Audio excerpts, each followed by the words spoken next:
Assalamualaikum warahmatullahi wabarakatuh. Kami, mahasiswa Universitas Sultan Ageng Tirtayasa, Fakultas Hukum, Prodi Ilmu Hukum, dari kelas 5A, kelompok Tenggo.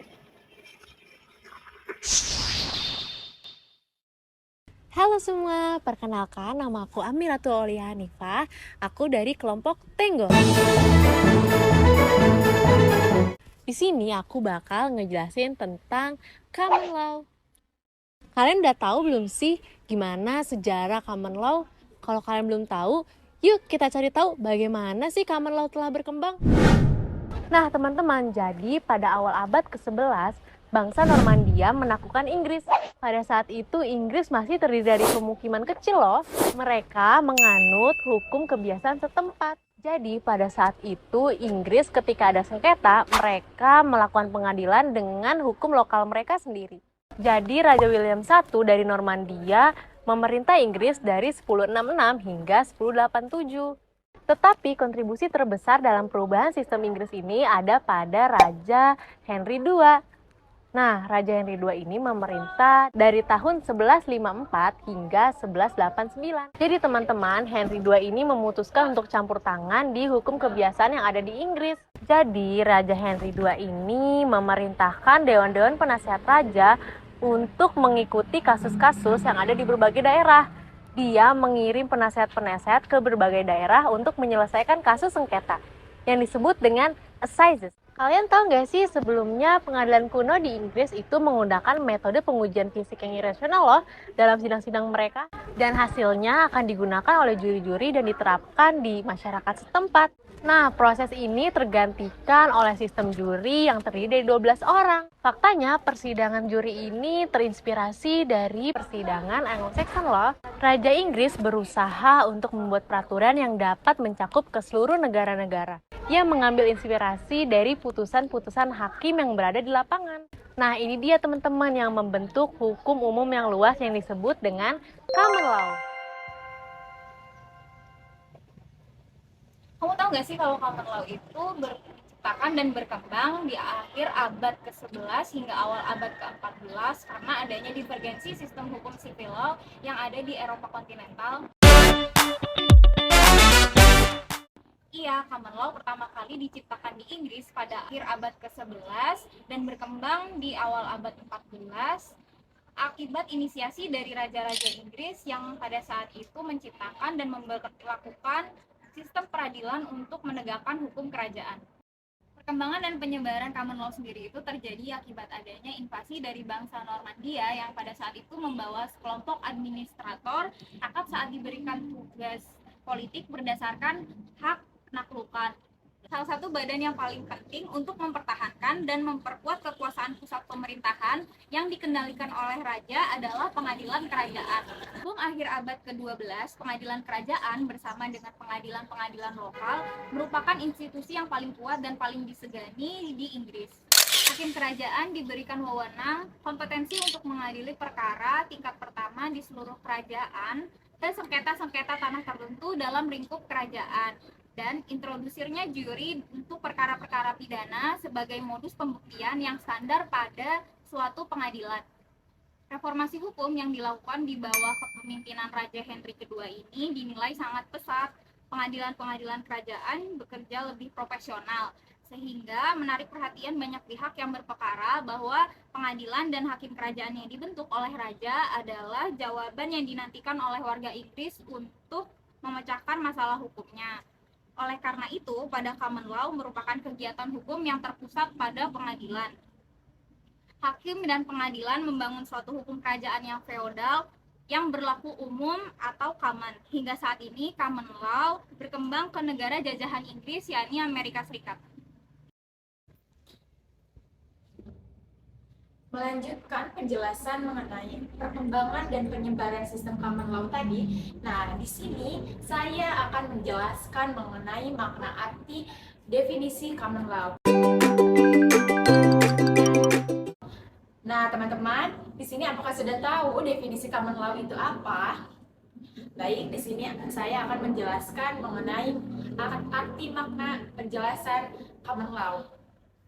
Nah, common law di sini yaitu hakim terikat untuk mengikuti dan atau menerapkan putusan pengadilan terdahulu, baik yang ia buat sendiri atau oleh pendahulunya untuk kasus yang serupa. Nah, ada beberapa negara yang menganut sistem common law, di antaranya ada Bangladesh, India, Brunei Darussalam, dan Australia. Adapun Kanada dan lain sebagainya. Negara yang sudah saya sebutkan tadi, saya mengambil dua hukum pidana sistem common law di negara tersebut. Yang pertama ada Australia. Australia ini tindak pidana penyelesaiannya mengenai mediasi, di mana mediasi ini dikenal sudah lama. Dan mediasi ini dilakukan melalui pertemuan penduduk sipil atau polisi. Yang kedua yaitu ada Kanada. Kanada di sini tindak penyelesaian pidananya mengenai restoratif. Nah, restoratif di sini termuat dalam 717 KUHP Kanada. Indonesia tidak menganut sistem hukum common law dikarenakan perkembangan hukum Indonesia itu sangat berbeda dengan negara-negara yang menerapkan common law, diantaranya Amerika dan Inggris. Di mana Indonesia sendiri perkembangan hukumnya dipengaruhi oleh 4 faktor. Yang pertama adalah pengaruh kolonial Belanda. Pada era masa penjajahan, di era kolonial Belanda, Belanda menerapkan sistem hukum kontinental, yang mana hal ini sangat mempengaruhi sistem hukum di Indonesia, sehingga sistem hukum ini lebih diadopsi oleh negara Indonesia dibandingkan sistem hukum common law. Yang kedua adalah keberagaman budaya. Indonesia sendiri memiliki suku budaya kurang lebih dari 300, yang mana hal ini sangat membuat negara Indonesia sulit untuk mengadopsi sistem hukum common law. Yang ketiga adalah pembentukan negara. Pada era pembentukan negara, Indonesia lebih mengadopsi hukum-hukum yang sangat sesuai nilai-nilainya dengan masyarakat negara Indonesia itu sendiri, sehingga mereka lebih menerapkan sistem hukum tradisional dan lain sebagainya. Yang keempat adalah hukum adat. Hukum adat sendiri merupakan hukum yang sering digunakan di pedesaan-pedesaan di negara Indonesia, yang mana hal ini sangat berbeda dengan sistem hukum common law, karena sistem hukum adat sendiri itu sangat tradisional. Itulah 4 faktor yang sangat membuat negara Indonesia tidak menganut sistem hukum common law.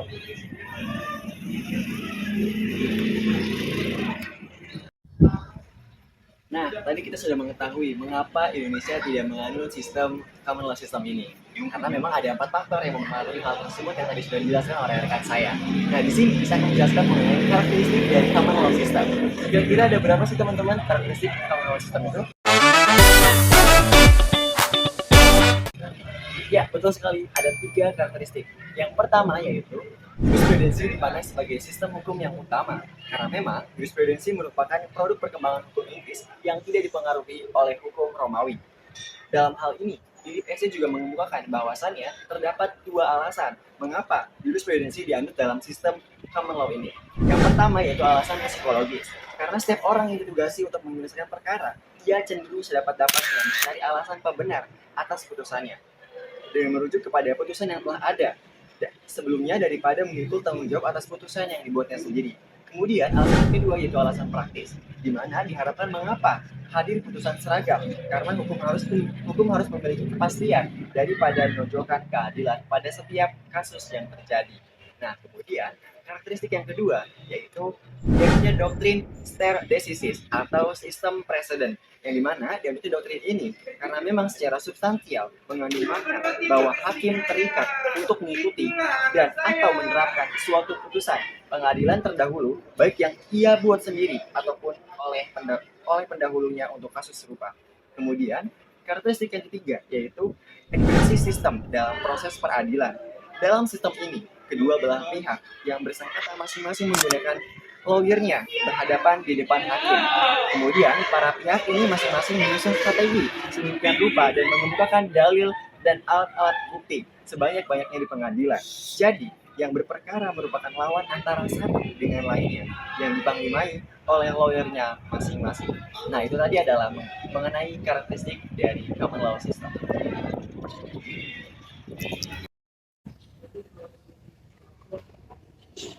Nah, tadi kan teman saya sudah menjelaskan mengenai karakteristik common law system. Untuk selanjutnya saya akan menjelaskan mengenai asas legalitas pada common law. Penerapan di dalam sistem common law tentunya memiliki variasi yang beragam antara negara yang satu dengan negara yang lain. Tergantung apakah sistem pemerintahan yang dianutnya bersifat demokratis atau tiranis. Sistem Eropa kontinental cenderung menerapkan asas legalitas yang lebih kaku daripada penerapannya pada sistem common law. Nah, di negara-negara Eropa kontinental, justru asas legalitas menjadi alat untuk membatasi kekuasaan negara. Tetapi, di negara-negara yang menganut sistem common law, justru asas legalitasnya itu tidak terlalu menonjol. Nah, hal ini tuh karena prinsip-prinsip rule of law, yang dimana prinsip-prinsip rule of law ini sudah tercapai dengan berkembangnya konsep due process of law dengan didukung oleh hukum acara yang baik.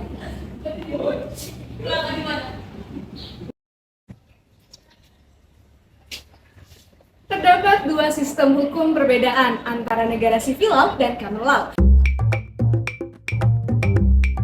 Yang pertama, negara civil law. Terdapat dua sistem hukum di negara civil law. Yang pertama, hukum dikodifikasikan sebagai hukum tertulis.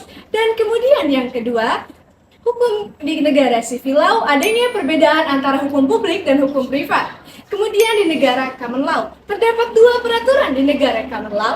Yang pertama, hukum dikodifikasikan dengan hukum tidak tertulis atau tidak menggunakan hukum tertulis atau menggunakan hukum kebiasaan. Kemudian yang kedua, tidak adanya perbedaan antara hukum publik dan hukum privat.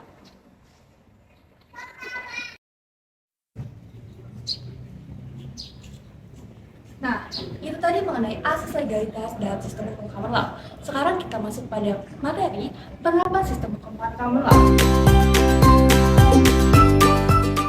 Seperti yang kita tahu, sistem hukum common law ini adalah suatu sistem yang didasarkan pada suatu jurisprudensi atau putusan hakim pengadilan terdahulu. Sumber hukum dalam sistem hukum common law ini didasari oleh putusan hakim terdahulu, yang mana di sini peranan hakim diberikan sangat luas karena putusan-putusan hakim terdahulu dijadikan acuan oleh mereka dalam memutus suatu perkara di masa yang akan datang. Dalam sistem hukum common law ini tidak ada pemisahan yang tegas dan jelas mengenai hukum publik dan juga hukum private. Sistem hukum pidana yang berlaku di berbagai negara, baik yang menganut sistem hukum civil law maupun common law ini, telah menerapkan konsep dasar yaitu suatu restoratif di samping pendekatan retributif dan represif.